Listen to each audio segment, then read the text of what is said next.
Good morning everyone, welcome to Exam Orbit classes. तो कैसे हैं आप सभी? आई होप आप सभी बहुत अच्छे होंगे और आप सभी की तैयारी भी बहुत अच्छी चल रही होगी।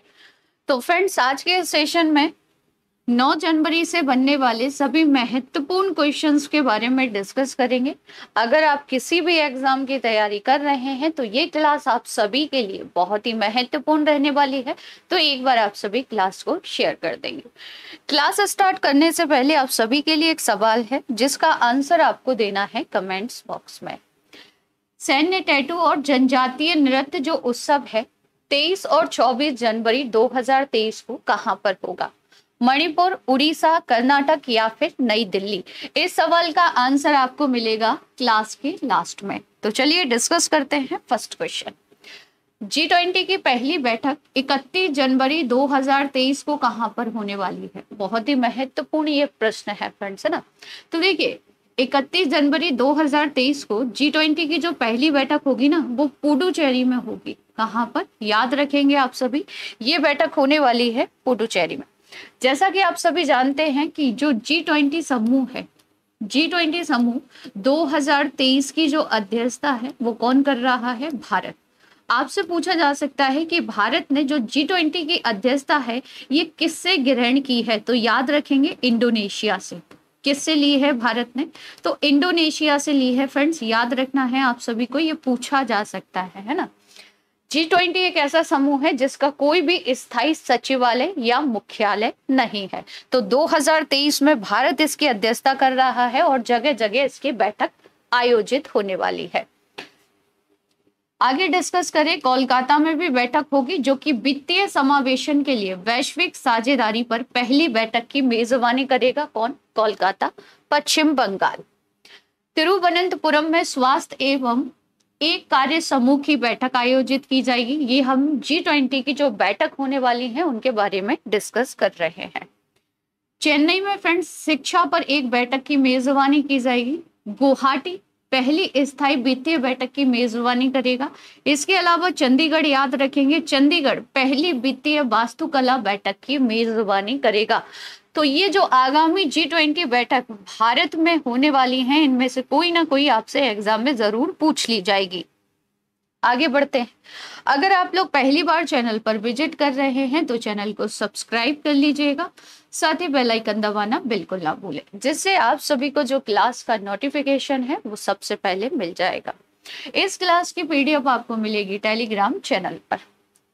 इसके अलावा आपको बता दें कि MCQ मैराथन जो कि आपकी नदियों से संबंधित भारत की संपूर्ण नदियां, ये क्लास हो चुकी है जिसमें एक ही क्लास में आपको भारत की नदियों से बनने वाले सभी महत्वपूर्ण क्वेश्चन कराए गए हैं। तो एक बार आप सभी इस सेशन को जरूर देख लीजिएगा।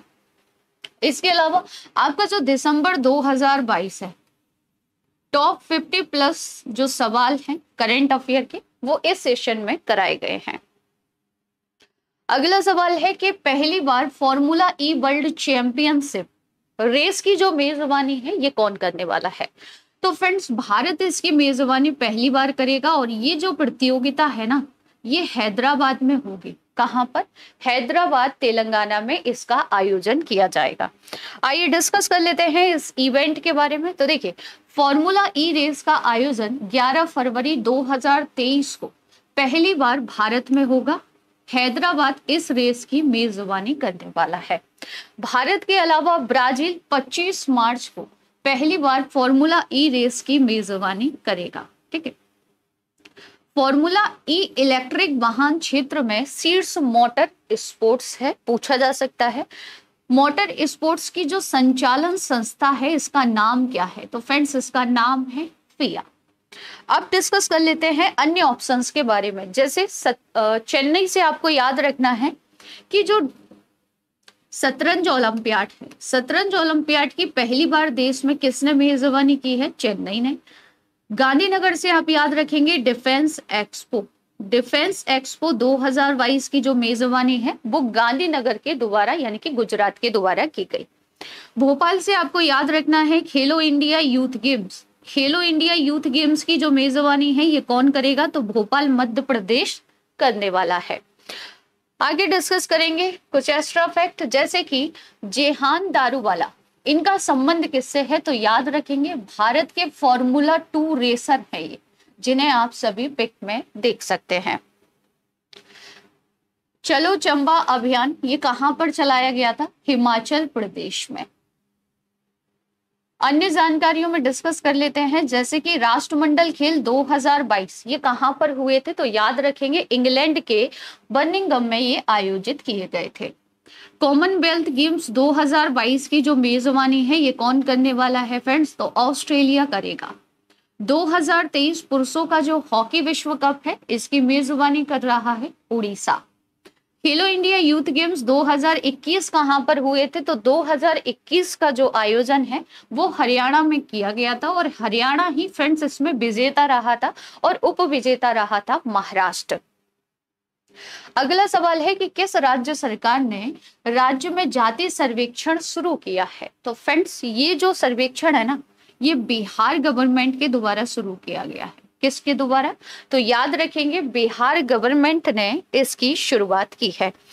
अब हम यहाँ पर डिस्कस करेंगे किसके बारे में? जाति आधारित जनगणना के बारे में। तो देखिए, स्वतंत्र भारत में 1951 से 2011 तक प्रत्येक जनगणना में अनुसूचित जातियों और अनुसूचित जनजातियों के आंकड़े प्रकाशित किए गए, लेकिन अन्य जातियों के आंकड़े प्रकाशित नहीं किए गए थे। कब की बात की जा रही है? 1951 से 2011। 1931 तक हर जनगणना में जाति के आंकड़े शामिल थे। हालांकि 1941 में जाति आधारित डेटा एकत्रित किया गया, लेकिन प्रकाशित नहीं किया गया था। इस तरह की जनगणना के अभाव में ओबीसी और अन्य की आबादी का सही अनुमान नहीं लगाया जा सकता। तो याद रखेंगे ये जनगणना से संबंधित कुछ एक्स्ट्रा फैक्ट थे। अब डिस्कस कर लेते हैं बिहार के बारे में। तो यहाँ पर आप देखेंगे मैप में, ये है बिहार। बिहार की राजधानी है पटना। बिहार की अंतरराष्ट्रीय सीमा किसके साथ लगती है? तो नेपाल के साथ लगती है। सर्वाधिक जनसंख्या घनत्व 2011 के अनुसार याद रखेंगे किस राज्य में है? तो बिहार में है फ्रेंड्स। कहां पर है? बिहार में। अब आप मुझे कमेंट्स करके बताएंगे कि 2011 की जनगणना के अनुसार न्यूनतम जनसंख्या घनत्व किस राज्य का है? इसका आंसर आपको देना है कमेंट्स बॉक्स में। आगे बढ़ते हैं। केविन मैकार्थी किस देश के प्रतिनिधि सभा के अध्यक्ष चुने गए हैं? तो फ्रेंड्स ये अमेरिकी प्रतिनिधि सभा के अध्यक्ष चुने गए हैं, जिन्हें आप सभी पिक में देख सकते हैं। इन्होंने किसका स्थान लिया है? तो इन्होंने नैन्सी पेलोसी का स्थान लिया है। कहां पर चुने गए हैं? अमेरिका में। तो ये है मैप में अमेरिका। अमेरिका के बारे में आपको क्या क्या याद रखना है? अमेरिका के वर्तमान में प्रेसिडेंट कौन है? तो जो बाइडेन है। वाइस प्रेसिडेंट कौन है, यानी कि उपराष्ट्रपति कौन है? कमला हैरिस है। अमेरिका की राजधानी वाशिंगटन डीसी है और अमेरिका की मुद्रा को फ्रेंड्स क्या कहते हैं? तो डॉलर कहा जाता है। अमेरिका की अंतरिक्ष एजेंसी कौन सी है? तो अमेरिका की अंतरिक्ष एजेंसी है नासा।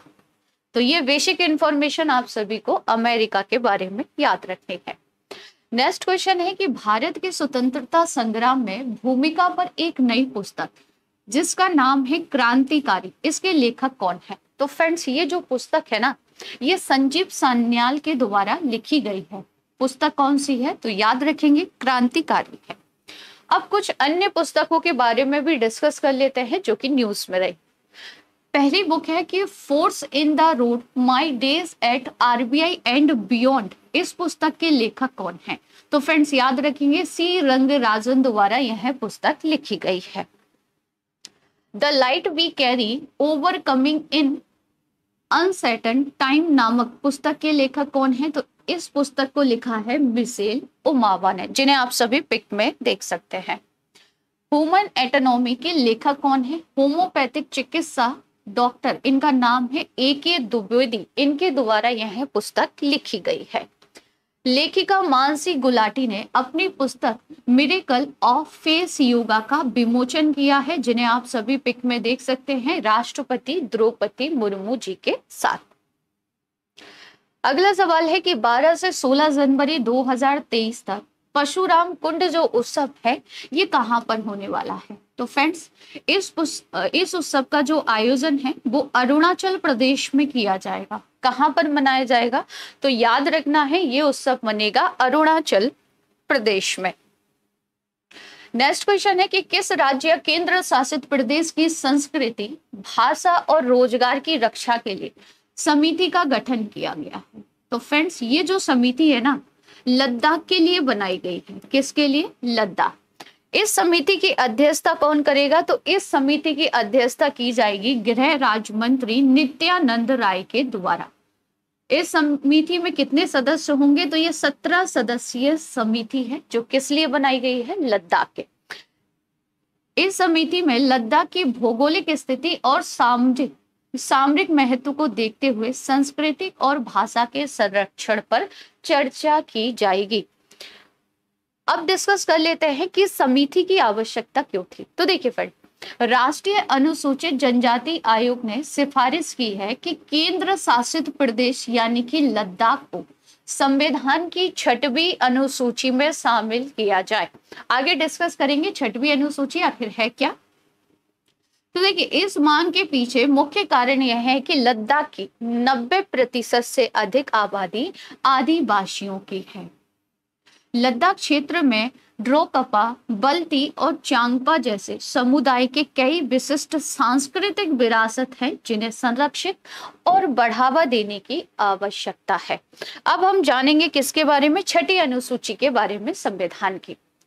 संविधान के अनुच्छेद 244 के तहत 6ठी अनुसूची स्वायत्त विकास परिषदों के निर्माण के माध्यम से जनजातीय आबादी की स्वायत्तता की रक्षा करती है।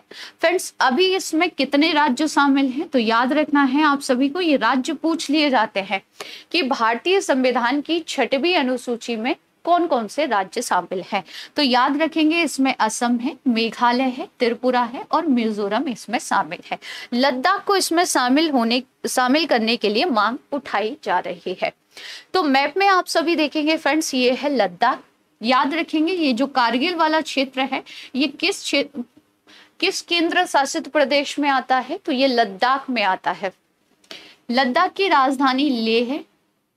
लद्दाख के वर्तमान में उपराज्यपाल कौन है? इसका आंसर आपको देना है कमेंट्स बॉक्स में।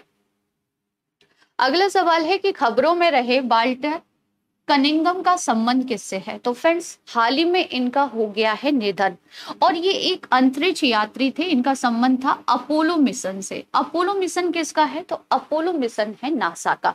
आइए डिस्कस कर लेते हैं अपोलो मिशन के बारे में। तो देखिए नासा के अपोलो कार्यक्रम के अंतर्गत सफल अंतरिक्ष मिशन के सदस्यों में अंतिम जीवित अंतरिक्ष यात्री जिनका नाम था वाल्टर कनिंघम का 90 वर्ष की आयु में निधन हो गया है, इसलिए ये सुर्खियों में है। कनिंघम 1968 के अपोलो 7 मिशन के 3 अंतरिक्ष यात्री सदस्यों में से एक थे। इस मिशन की जो अवधि थी वो 11 दिनों की थी और पृथ्वी का चक्कर लगाते हुए उपग्रह का सीधा प्रसारण किया गया था इस मिशन के द्वारा। किस मिशन की हम यहाँ बात कर रहे हैं? अपोलो। अपोलो किसका मिशन है? नासा का। आगे डिस्कस करेंगे। तो देखिए अपोलो नासा का एक कार्यक्रम था जिसका उद्देश्य पृथ्वी के अलावा अंतरिक्ष के अन्य ग्रहों तक पहुंच बढ़ाना। इस अभियान का जो नाम था फ्रेंड्स वो ग्रीक के सूर्य देवता अपोलो को समर्पित है। याद रखेंगे आप सभी। पहली बार वर्ष 1968 में अपोलो मिशन के तहत नासा ने उड़ान भरी थी। चंद्रमा पर पहला मानव युक्त जो अभियान था फ्रेंड्स इसका नाम था अपोलो 8। याद रखेंगे आप सभी। अपोलो 8 जो कि मानव युक्त अभियान था नासा का, जिसने क्रिसमस की पूर्व संध्या पर चंद्रमा के चारों ओर चक्कर लगाया था, लेकिन इसमें से मानव चंद्रमा पर नहीं उतरा था। मानव चंद्रमा पर उतरा था किस मिशन से? अपोलो 11। अपोलो 11 जो था ये पहली बार 20 जुलाई 1969 को चंद्रमा की सतह पर उतरा था और इस मिशन का जो हिस्सा थे जिनका नाम था नील आर्मस्ट्रांग, वह चंद्रमा की सतह पर उतरने वाले पहले व्यक्ति थे। ये पॉइंट आपको याद रखना है। और किस मिशन से ये संबंधित थे? तो अपोलो 11 से संबंधित थे जो कि नासा का एक मिशन था। अगला सवाल है कि हाल ही में भारतीय मानक ब्यूरो का 76वां स्थापना जो दिवस है ये कहाँ पर मनाया गया है? तो फ्रेंड्स इसका जो आयोजन है ना वो नई दिल्ली में हुआ है। कहाँ पर हुआ है? तो याद रखेंगे ये नई दिल्ली में मनाया गया है। अब डिस्कस कर लेते हैं किसके बारे में, तो BIS के बारे में। देखिए BIS अधिनियम 1986 द्वारा स्थापित किया गया था और दिसंबर 1986 में यह प्रभाव में आया। यह उपभोक्ता मामलों, खाद्य एवं सार्वजनिक वितरण मंत्रालय के तत्वाधान में काम करता है। पूछा जा सकता है कि इससे संबंधित कौन सा मंत्रालय है। अक्टूबर 2017 में एक नया BIS अधिनियम 2016 लागू है वर्तमान में, है ना। यह अधिनियम BIS को भारत के राष्ट्रीय मानक निकाय के रूप में स्थापित करता है। नेक्स्ट क्वेश्चन है कि नई दिल्ली में किस मंत्रालय द्वारा वन वीक वन लैब अभियान का शुभारंभ किया गया है? तो friends one week one lab जो अभियान है इसकी जो शुरुआत की गई है वो विज्ञान एवं प्रौद्योगिकी मंत्रालय के द्वारा की गई है। और कहां पर? तो याद रखेंगे नई दिल्ली में इसकी शुरुआत की गई है फ्रेंड्स। कहां पर? नई दिल्ली में। इस कार्यक्रम का जो उद्देश्य है वो भारत में तकनीकी सफलताओं एवं नवाचारों को प्रदर्शित करना, जिससे देश में नवाचार संस्कृति को बढ़ावा मिल सके। नेक्स्ट क्वेश्चन है कि सैन्य टैटू और जनजातीय नृत्य उत्सव 23 और 24 जनवरी को ये कहां पर होने वाला है? तो फ्रेंड्स इसका आयोजन होगा नई दिल्ली में। अब डिस्कस करेंगे किसके बारे में? सैन्य टैटू जनजातीय नृत्य उत्सव के बारे में कि आखिर ये है क्या। ये बहुत ही महत्वपूर्ण उत्सव है और यहाँ से एग्जाम में क्वेश्चन बनने की संभावना पूरी है। तो फ्रेंड्स देखिए यह अभियान देश भर में फैले 37 वैज्ञानिक और औद्योगिक अनुसंधान परिषद, प्रयोगशाला एवं संस्थानों में से प्रत्येक में आयोजित किया जाएगा। वन वीक वन लैब अभियान विभिन्न क्षेत्रों में, याद रखेंगे, विशेषज्ञता, नवाचार, तकनीकी सफलता को प्रदर्शित करेगा। तो ये हमने वन वीक के बारे में डिस्कस किया है। आगे जान लेते हैं किसके बारे में, जो उत्सव मनाया जा रहा है दिल्ली में। गणतंत्र दिवस समारोह 2023। अब आप मुझे कमेंट्स करके बताएंगे कि गणतंत्र दिवस समारोह 2023 के जो मुख्य अतिथि होंगे वो कौन है। तो गणतंत्र दिवस समारोह 2023 के हिस्से के रूप में नेताजी सुभाष चंद्र बोस की 126वीं जयंती, जिसे हम पराक्रम दिवस के रूप में मनाते हैं, को चिन्हित करने के लिए नई दिल्ली के जवाहरलाल नेहरू स्टेडियम में एक सैन्य टैटू और जनजातीय नृत्य उत्सव आदि शौर्य पर्व पराक्रम का आयोजन किया जाएगा। इसका दूसरा नाम भी आपको याद रखना है, आदि शौर्य पर्व पराक्रम, है ना। ये नाम आप याद रखेंगे। यहाँ पर 2 दिवसीय उत्सव सशस्त्र बलों की शक्ति और भारत की जनजातीय संस्कृति की जातीय सुंदरता का प्रदर्शन करेगा, जिसका आयोजन नई दिल्ली में होगा। इसका उद्देश्य क्या है फ्रेंड्स? तो नेताजी सुभाष चंद्र बोस बहादुरी का जश्न मनाने, भारत की सच्ची भावना को अपनाने और एक मजबूत और समृद्ध नए भारत के निर्माण की प्रतिबद्धता को नवीन रूप प्रदान करना इसका मुख्य उद्देश्य है। मंत्रालय इसमें कौन सा है? तो रक्षा मंत्रालय और जनजातीय मामलों के मंत्रालय संयुक्त रूप से इस कार्यक्रम का आयोजन कर रहे हैं, जिसमें भारतीय तटरक्षक समन्वयक एजेंसी है। तो मंत्रालय आप सभी याद रखेंगे और साथ ही में इसका आयोजन कहाँ पर किया जा रहा है ये भी आपको याद रखना है। डिस्कस कर लेते हैं टॉप 10 स्टैटिक जी के क्वेश्चन। तो कौन सा कोशिकांग प्रकाश संश्लेषण के दौरान प्रकाश ऊर्जा का उपयोग करता है? हरित लवक। निकट दृष्टि दोष को क्या कहा जाता है? मायोपिया। किसे अखिल भारतीय सेवाओं का जनक माना जाता है? सरदार वल्लभ भाई पटेल को। इंकलाब जिंदाबाद का जो नारा है ये किसने दिया था? हजरत मोहानी ने। इंडिया डिवाइडेड पुस्तक के लेखक कौन है? डॉक्टर राजेंद्र प्रसाद। कौन सा कंप्यूटर वर्ल्ड का पहला इलेक्ट्रॉनिक डिजिटल कंप्यूटर है? तो इसे हम कहते हैं ENIAC। विटामिन ए की कमी का क्या परिणाम है? रतौंधी। भारत में किस गवर्नर जनरल ने स्थायी भूमि राजस्व प्रणाली शुरुआत की थी? लॉर्ड रिपन ने। एलोरा में प्रसिद्ध शिव मंदिर का जो निर्माण है ये किसने करवाया था? राष्ट्रकूट शासक कृष्ण प्रथम के द्वारा कराया गया था। किस काल में कृषि समुदाय की उत्पत्ति हुई थी? नवपाषाण काल में। अब आप सभी के लिए कुछ सवाल हैं जिनके आंसर आपको देने हैं कमेंट्स बॉक्स में। तो पहला सवाल है कि खेलो इंडिया युवा गेम्स 2021-22 में पहला जो स्वर्ण पदक है ये किसने जीता था?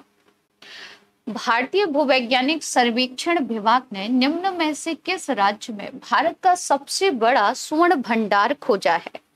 अगला सवाल है कि स्वच्छ जल पारिस्थितिकी तंत्र का उदाहरण क्या है?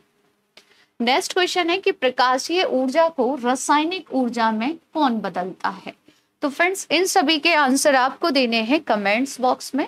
इसके अलावा पॉलिटी की मैराथन हो चुकी है जिसमें पॉलिटी से बनने वाले सभी महत्वपूर्ण क्वेश्चंस को कवर किया गया है, तो एक बार आप सभी इस सेशन को जरूर देख लीजिएगा। नेक्स्ट आपको याद रखना है करेंट अफेयर जनवरी 2022 से दिसंबर 2022 तक, बहुत ही महत्वपूर्ण ये क्लास है आप सभी के लिए। तो आज का ये सेशन आप सभी को कैसा लगा कमेंट्स करके जरूर बताइएगा। अगर सेशन अच्छा लगा हो तो ज्यादा से ज्यादा शेयर कीजिएगा, चैनल को लाइक कीजिएगा, सब्सक्राइब जरूर कर लीजिएगा।